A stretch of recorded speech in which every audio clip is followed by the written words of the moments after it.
Brittany Madison, and you're watching Dante's Boxing Nation. Okay, now blow. Okay, sorry. Yeah.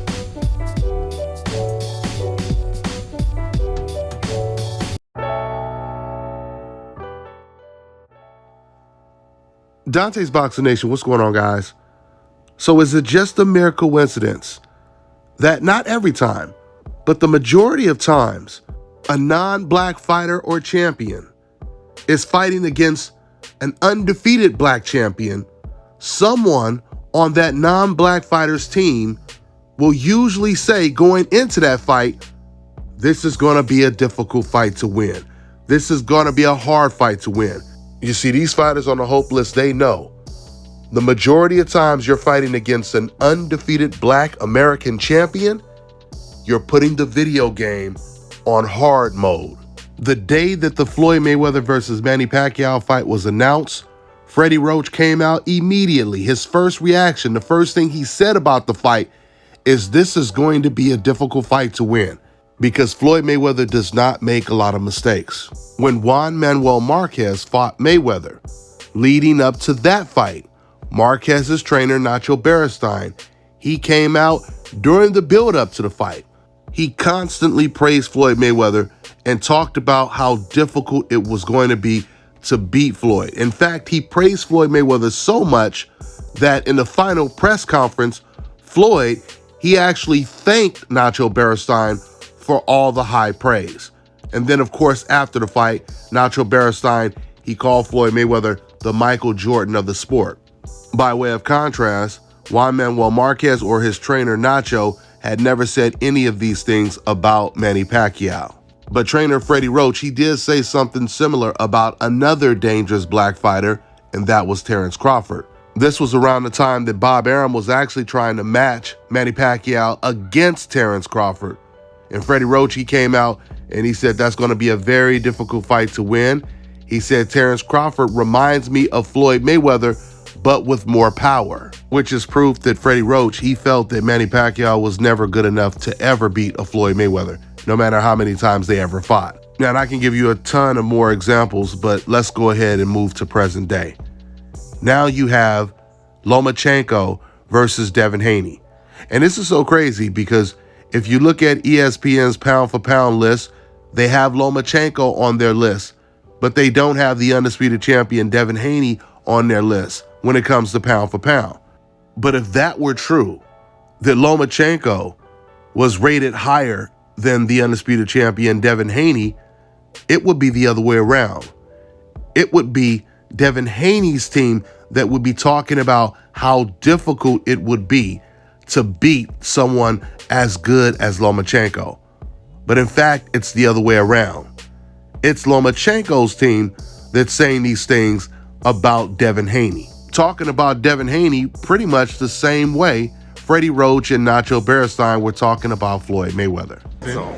I hope so. Do you think Devin could be probably the toughest fight of Loma's career?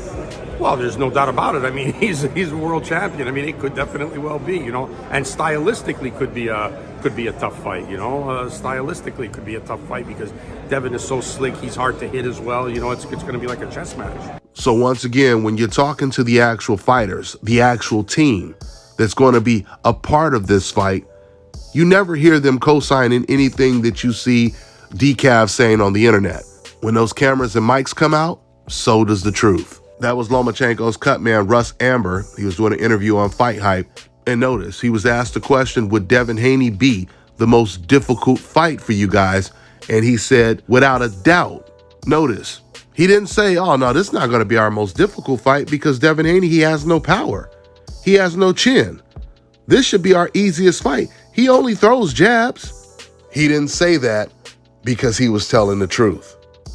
And not just saying things that makes a bunch of racists on the internet feel better when they say it because it's like therapeutic for them. The truth always comes to light. At the end of the day, the truth always comes to light.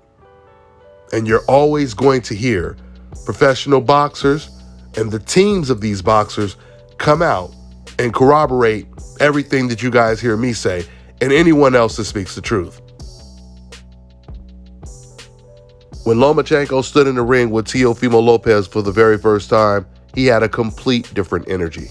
As you can see in this picture, he was smiling, he looked happy, he looked eager to take this fight.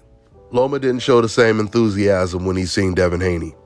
That doesn't mean the fight is not going to happen. I'm still optimistic that the fight is going to happen. I just think it means that Lomachenko feels the same way his cut man feels.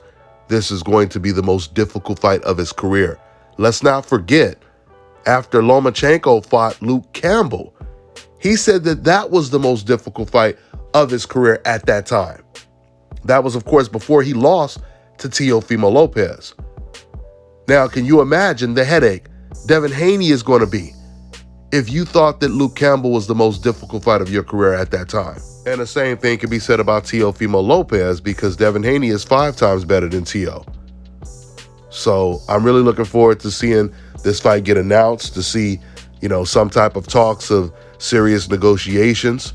Hopefully, Lomachenko, he doesn't pull out of this fight and try to wait for Devin Haney to move up in weight. He said repeatedly that he was ready. He also said he was willing to make any type of concessions he needs to just to make this fight come to fruition. He said he understands that Devin Haney is the A side, which is a really, really good sign. So hopefully he's a man of his word and we get to see this great fight, because it will be one of the most significant fights of the year for sure. That's all I got for now, guys. I'm on to the next one.